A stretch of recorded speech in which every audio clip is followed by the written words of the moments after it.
दोस्तों स्वागत है आपका एमसीक्यू आईक्यू में। एयरपोर्ट अथॉरिटी ऑफ इंडिया के एमसीक्यू क्वेश्चन कर रहे हैं हम। कॉमन कैडर के जो पोस्ट है उसके लिए मोस्ट एक्सपेक्टेड क्वेश्चन पढ़ा रहा हूं मैं आपको, और ये पार्ट 3 है। तो चलिए शुरू करते हैं। आज का फर्स्ट क्वेश्चन है, which of the following gases involve in soft drink? शीतल पेय में निम्नलिखित में से कौन सी गैस शामिल होती है? सॉफ्ट ड्रिंक की बात करते हैं तो इसमें कौन सी गैस प्रेजेंट होती है? इसका करेक्ट आंसर है CO2। देखिए जो CO2 गैस है ना, वो बनती कैसे है? कार्बन के साथ ऑक्सीजन के मॉलिक्यूल्स मिलते हैं ओपन एयर में। जो वातावरण है हमारा, उसमें अगर कार्बन के साथ ऑक्सीजन के मॉलिक्यूल मिलते हैं तो कौन सी गैस बनती है? CO2 बनती है। ठीक है, CO2 गैस बन गई। देखिए दो क्वेश्चन आते हैं, एक कार्बन के साथ ऑक्सीजन मिलेगा इन्वायरमेंट में तो CO2 बन जाएगी। अगर कार्बन के साथ आधी भी ऑक्सीजन मिल गई ना, 1/2 ऑक्सीजन मिल गया कार्बन के साथ बंद कमरे में, क्लोज रूम में, ठीक है, क्लोज रूम में अगर कार्बन के साथ आधी भी ऑक्सीजन मिल गई ना, तो ये क्या बन जाएगा? ये बन जाएगा कार्बन मोनोऑक्साइड। बहुत इंपॉर्टेंट क्वेश्चन है, ठीक है, कार्बन मोनोऑक्साइड बन जाएगा। कार्बन मोनोऑक्साइड अगर बंद कमरे में ऑक्सीजन के साथ कार्बन मिलेगा तो। देखिए कार्बन मोनोऑक्साइड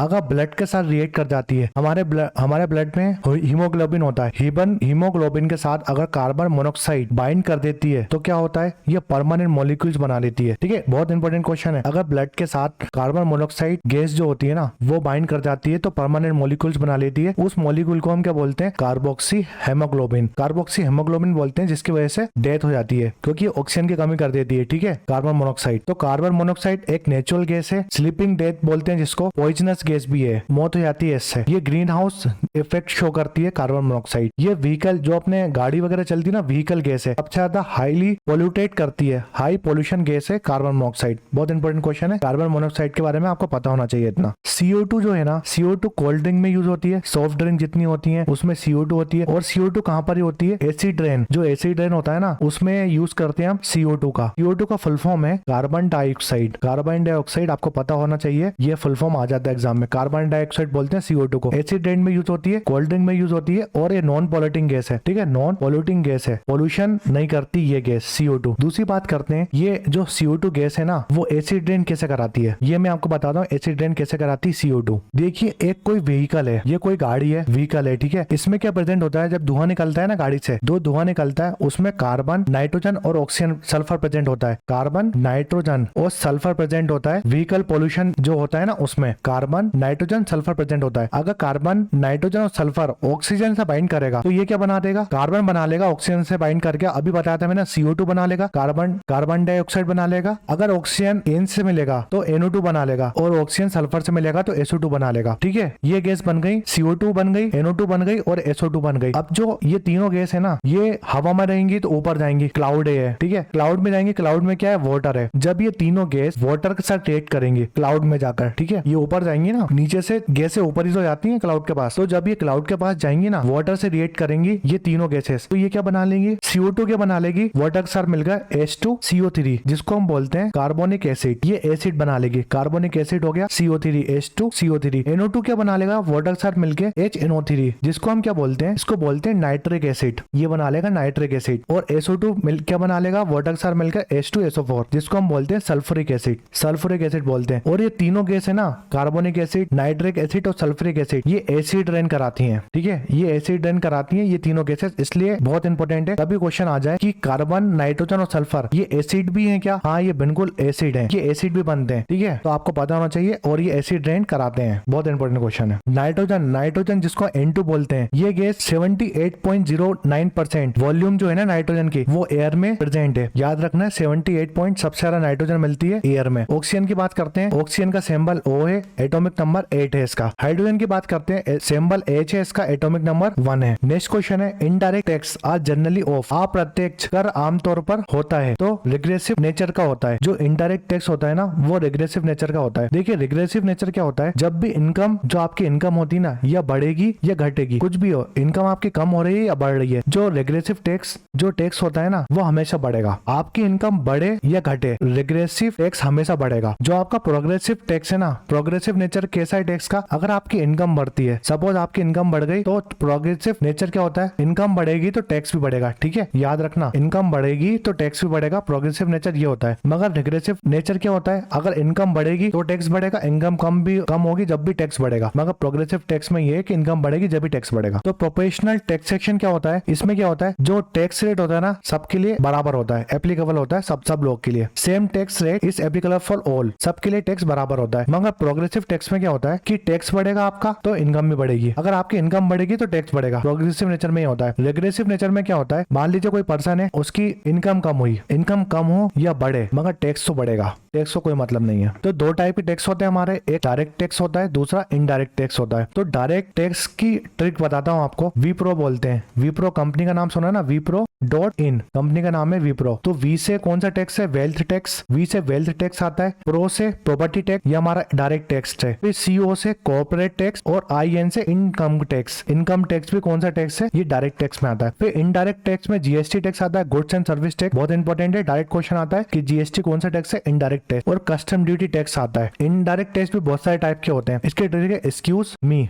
तो EX से कौन सा है, एक्साइज टैक्स, TU से है कस्टमर टैक्स, SE से है सर्विस टैक्स, M से आता है मार्केट टैक्स और वेट टैक्स, और E से आता है एंटरटेनमेंट टैक्स। ये सब इनडायरेक्ट टैक्स हैं। और दूसरा हो गया GST टैक्स, ये सब इनडायरेक्ट टैक्स में आते हैं। इंपॉर्टेंट क्वेश्चन है। नेक्स्ट क्वेश्चन है, what is the neutral value of PH scale. PH scale का तटस्थ मान क्या है। तो न्यूट्रल वैल्यू क्या होती है, देखिए आपको PH स्केल पता होगा, 0 से लेकर 14 तक होता है। तो न्यूट्रल वैल्यू क्या होगी, इसमें 7 होगी, इक्वल टू 7 इसका करेक्ट आंसर है। देखिए neutral value of PH scale में क्या होती है, इक्वल टू 7 के बराबर होती है। जो PH स्केल है ना, वो दिया किसने था, बहुत इंपॉर्टेंट क्वेश्चन है। PH स्केल डिस्कवर किसने किया था, सोरेनसन ने दिया था, PH स्केल डिस्कवर किया था। अब रेंज बात करते हैं, PH स्केल की रेंज कितनी होती है, तो 0 to 14 रेंज होती है PH स्केल की। अगर आपका PH 7 से कम है, ठीक है, 7 से कम है तो वो एसिडिक नेचर का होगा। अगर आपका PH 7 है तो वो न्यूट्रल होगा, ठीक है, ना वो एसिड ना बेस। अगर आपका PH 7 से ज्यादा है, अगर PH ज्यादा है आपका 7 से, तो उसको हम बोलेंगे बेसिक, ठीक है। ऐसा बोल दो 0 से 6 एसिडिक, 7 हो गया न्यूट्रल, और 8 से लेकर 14 तक बेसिक PH हो गया। ये आता है एग्जाम में, याद रखना। PH का फुल फॉर्म आ जाता है, PH को हम बोलते क्या है, पोटेंशियल ऑफ हाइड्रोजन बोलते हैं PH को। इंपॉर्टेंट PH देखते हैं कुछ, जैसे बैटरी का, एसिडिक बैटरी होती है, उसका PH होता है 0। जो HCl होता है, सिगरेट होता है स्टोमक में, हमारे HCl सिगरेट होता है स्टोमक में, उसका PH होता है 1। लेमन का PH बहुत आता है एग्जाम में, इंपॉर्टेंट PH याद रखो सब आप। लेमन जूस 2 रुपए का, आपका लेमन कितना है, 2 रुपए का है लेमन। विनेगर भी 2 रुपए का, याद रखना, लेमन का जूस 2 रुपए में मिलता है, ठीक है। Orange juice, soda, grep fruit, ये इसका PH 3 होता है, ज्यादा इंपॉर्टेंट नहीं है। आप तो लेमन का याद रखो, बहुत आता है एग्जाम में। टोमेटो का PH 4 होता है। फिर आप याद रखो अब कौन सा एक, हाँ, ये यूरिन का और सलाइवा, यूरिन और सलाइवा का PH 6 होता है, एसिडिक है ना, ये एसिडिक नेचर है। फिर एक आता है न्यूट्रल, अगर पूछेगा न्यूट्रल PH किसका होता है, तो प्योर वाटर, जो हम पानी पीते हैं उसका PH होता है प्योर न्यूट्रल। जो सी वाटर होता है, सी वाटर, उसका बेसिक PH होता है 8। सोडा वाटर बहुत आता है, 10 होता है, 9 होता है इसका PH। मिल्क ऑफ मैग्नीशिया, बहुत ज्यादा इंपॉर्टेंट क्वेश्चन है। मिल्क ऑफ मैग्नीशिया PH बहुत बार आता है एग्जाम में, तो इसका PH होता है 10। तो आप याद रखोगे कैसे, कितने रुपए का पैकेट आता है दूध का, 10 रुपए का, ठीक है। फिर आप याद रखो, बस इतनी याद रख लो, मिल्क ऑफ मैग्नीशिया इनको मैंने बोलना, बहुत इंपॉर्टेंट क्वेश्चन है। नेक्स्ट क्वेश्चन है, द प्रधानमंत्री फसल बीमा योजना was launch in which year. प्रधानमंत्री फसल बीमा योजना किस वर्ष शुरू की गई।